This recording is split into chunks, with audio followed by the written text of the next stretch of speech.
Well, the question I'd like to pose here is perhaps a little different than what other people are going to be talking about here. I'd like to ask the question, what makes rhythm so pleasurable? So what's fun about rhythm? Why is it just so compelling, and why do we like it? So we can ask some obvious sort of biologically informed questions. Why do people do things like join weekly drum circles, but they don't join things like weekly shoe shine circles? Or why do people listen to taiko drumming, but they aren't captivated by the hum of their refrigerators? So we can just ask the general question, why do people do X and not do Y?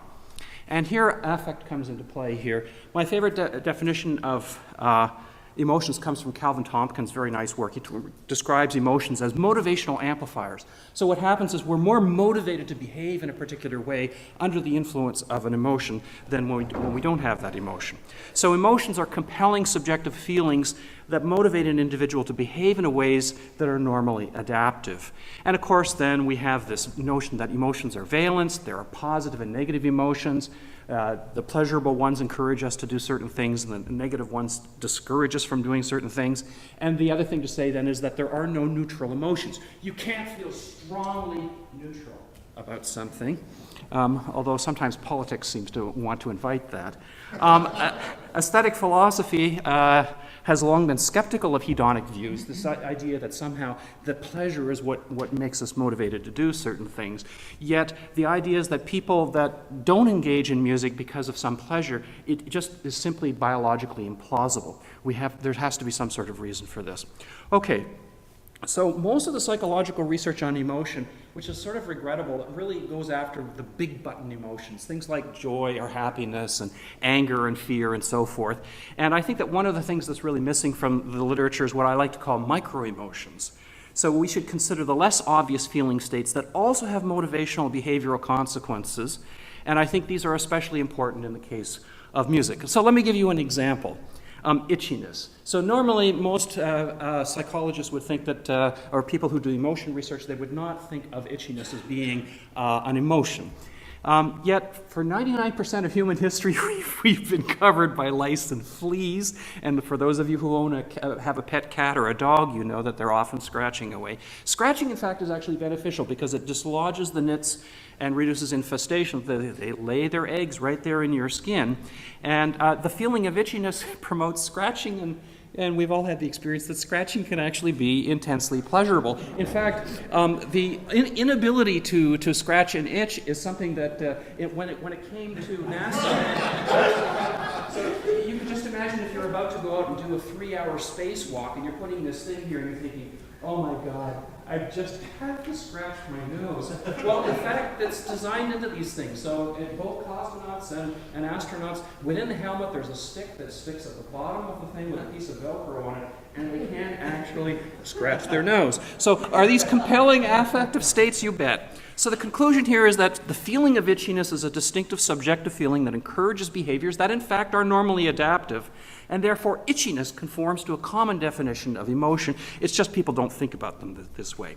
Well, another thing that we have to talk about whenever we talk about emotion is that we shouldn't be assuming that everybody's having the same experience, in particular that all animals are having the same experience. So let me give you just one simple illustration of this. What we know about lions is that lions are incredibly gregarious. They hang around with other lions. This is very different than what happens with cheetahs. Cheetahs, they're normally by themselves, except when they need to mate or when they're raising offspring. Now, what's interesting about lions and cheetahs, they employ contrasting hunting strategies. So lions are actually pretty poor hunters by themselves. They really have to depend on each other to be able to actually carry out a hunt. Whereas cheetahs have just one strategy for how it is that you bring down an animal. They're just faster than anything else out there in the savannah. You don't need any other animal around. You're just going to go for the one shot. So they have very different hunting strategies, and as a consequence, we can make a prediction here. We should be able to predict that isolated lions should feel experiences of loneliness, whereas isolated cheetahs would rarely feel this feeling of loneliness. So if you're out there as a lone lion there, you're probably looking around and thinking, where are the other lions? Whereas if you're a cheetah and you see another cheetah, you think, boy, it's feeling a little crowded around here. Okay, so there isn't just one pleasure, and this is a problem, I think, with some of the philosophy of hedonics, that this is an assumption that there's just one kind of pleasure. There are really multiple sources of pleasure.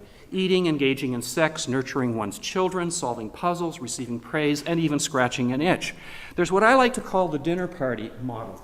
So maybe I'm not eating so well recently. I think, okay, I'm going to cook up a nice meal. I go out and buy some scallops or something, and I bake up a nice coquille Saint-Jacques, and I pull it out of the oven and I let it cool, and then I stand at the kitchen counter and I eat it. Okay, now nobody does this, right? If you're going to go through all that, the first thing you do is you pick up the phone and you call a friend. And you say, I'm going to cook up some scallops. You want to come over? Yeah, so the friend comes over, you pull it out of the oven, you let it cool, and you both stand at the kitchen counter and you both eat. Okay, well, nobody does that either. If you're going to go through all that bother, then you get up a nice china, you go to the dinner table, you get, maybe some flowers, music. Depending on the type of person that you invited over, you might fire up the hot tub, and who knows what might happen later. Okay, so really, notice what starts off as a gustatory phenomenon. It starts off as something delicious to eat. It ends up becoming this activity that's a kind of carbuncle, in which the gustatory pleasure, added to that is a social pleasure, and an olfactory pleasure, and all these other kinds of pleasures that you add on to that.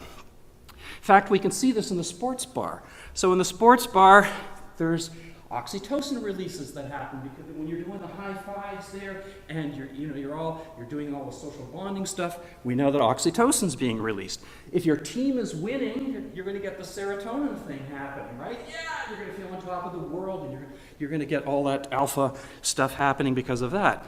There's the nicotine that happens. There's the alcohol that happens. There's, and then if you're munching away on the chicken wings, there's the glucose that happens. This is this incredible concoction of this strange experience that you're having, in which all these multiple ways of evoking pleasure are all added on top of each other. So we shouldn't expect that the enjoyment afforded by rhythm arises from a single source of pleasure. That's where I wanted to get to. And now I'm going to propose 4 sources of what I think might be pleasure in rhythm.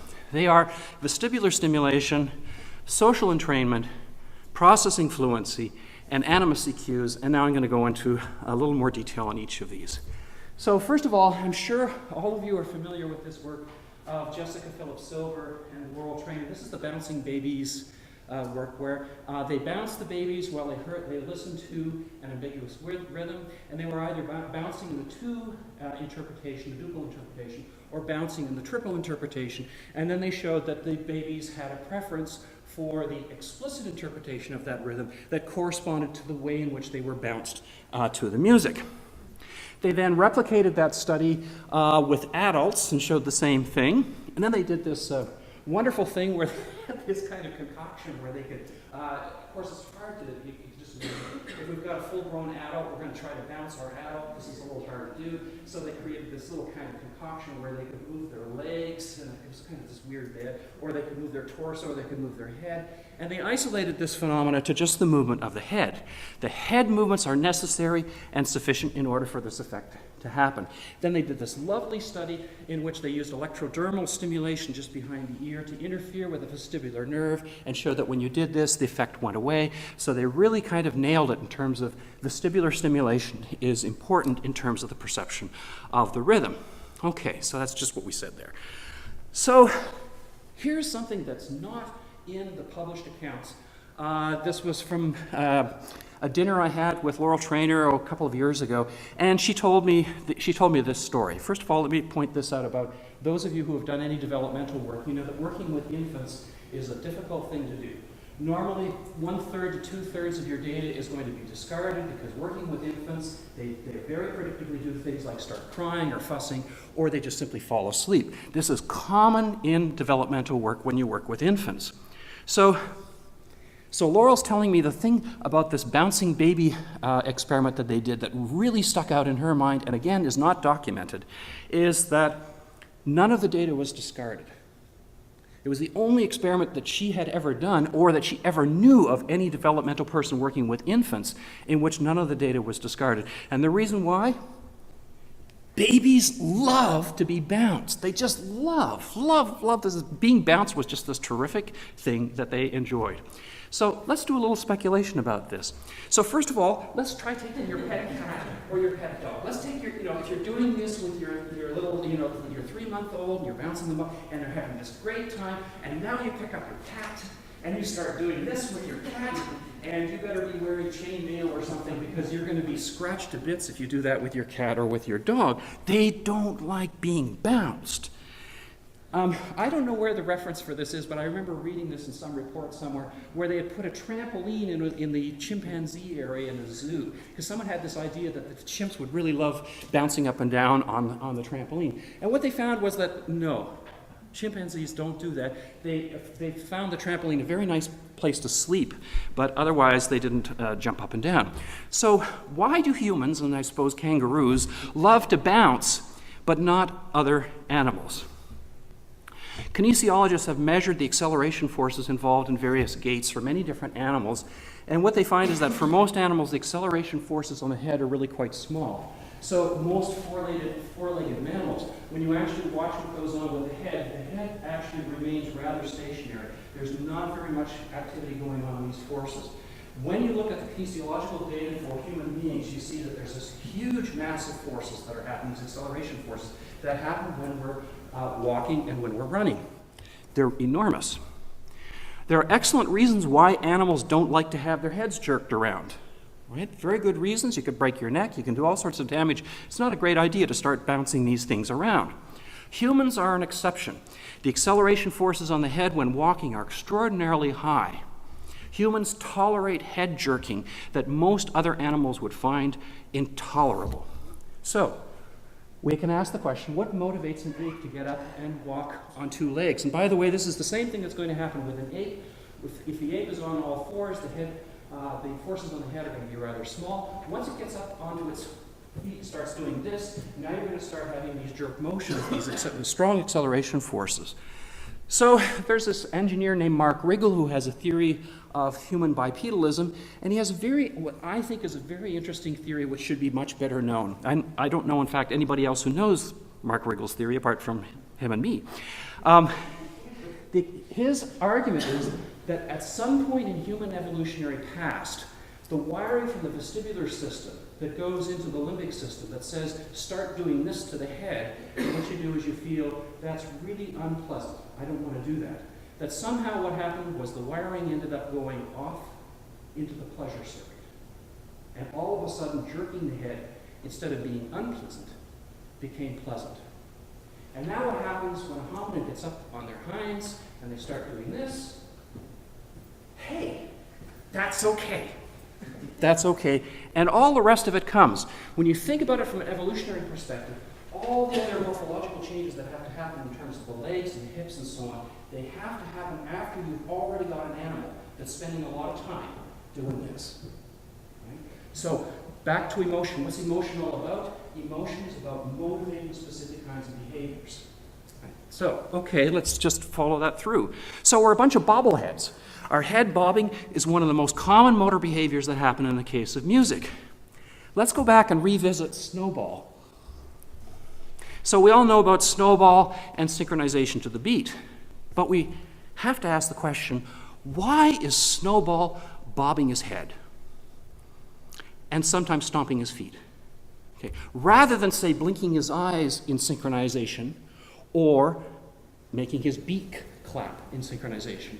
It's always an important question, I think. I try to do this with my students. I always try to imagine you're an anthropologist from Mars, and you're really trying to figure, you have to make these behaviors seem weird again. Why do people bob their head? And why is the downbeat there and not there?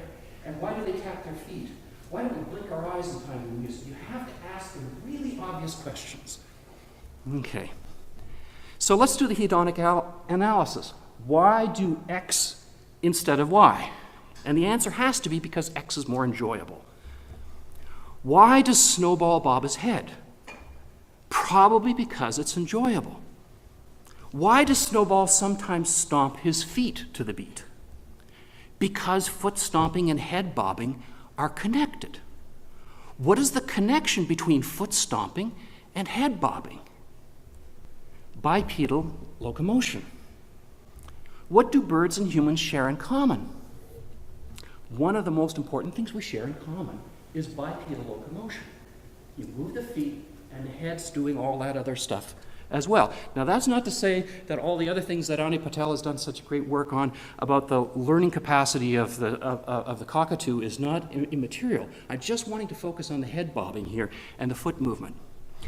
So some of you will know the work of Leon van Noorden and Dirk Molens, where they spent, they collected a whole lot of music, and they measured the average beat rate in the music, and they found it was around about 2 hertz, about the 600 milliseconds that we know about.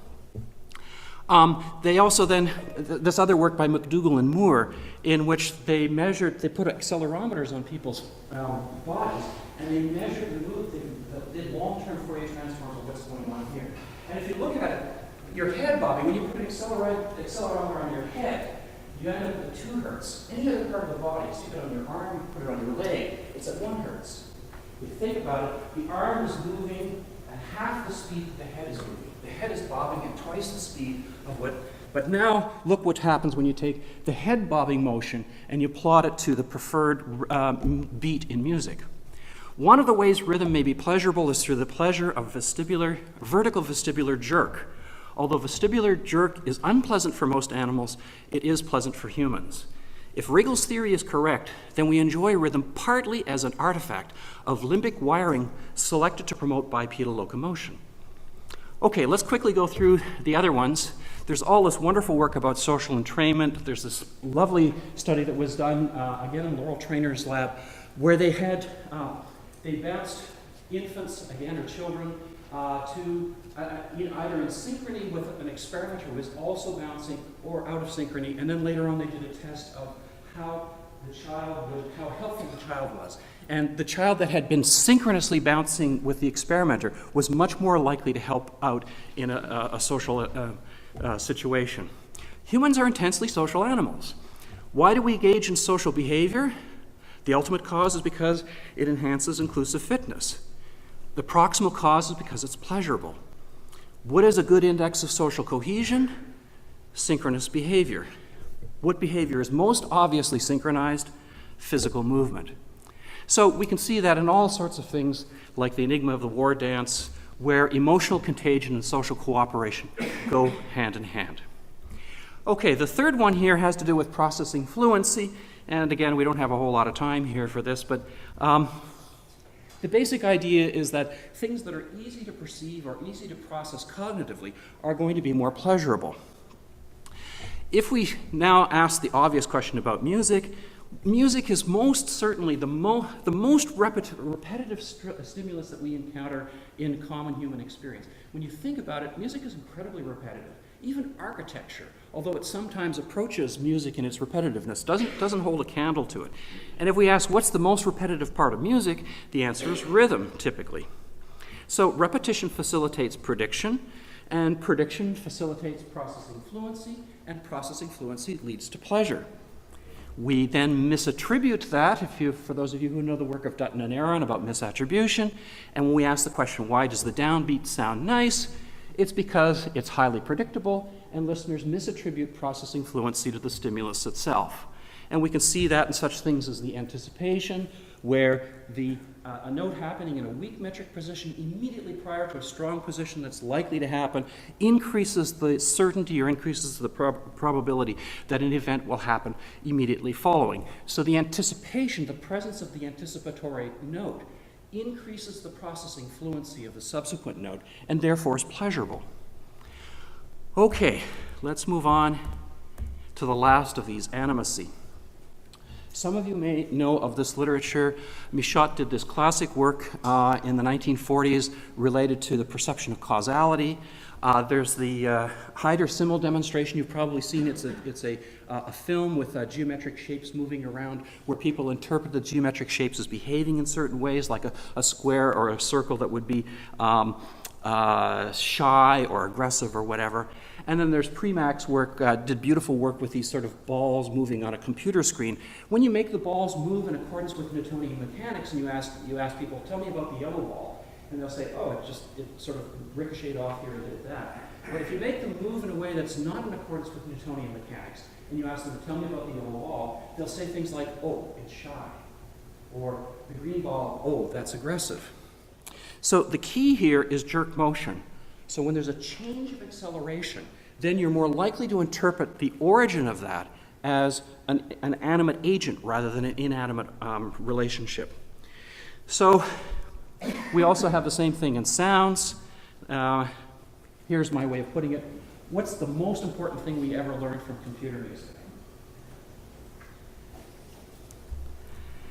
How uninterpreted music just sounds incredibly awful. That's what I think is the most important thing we ever learned from it, and why performers are important.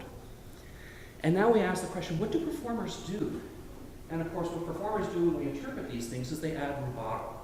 And if you know the work of Huron and Sundberg, you know that what they start to do is they have these acceleration curves where they're accelerating into the phrase and decelerating out of the phrase.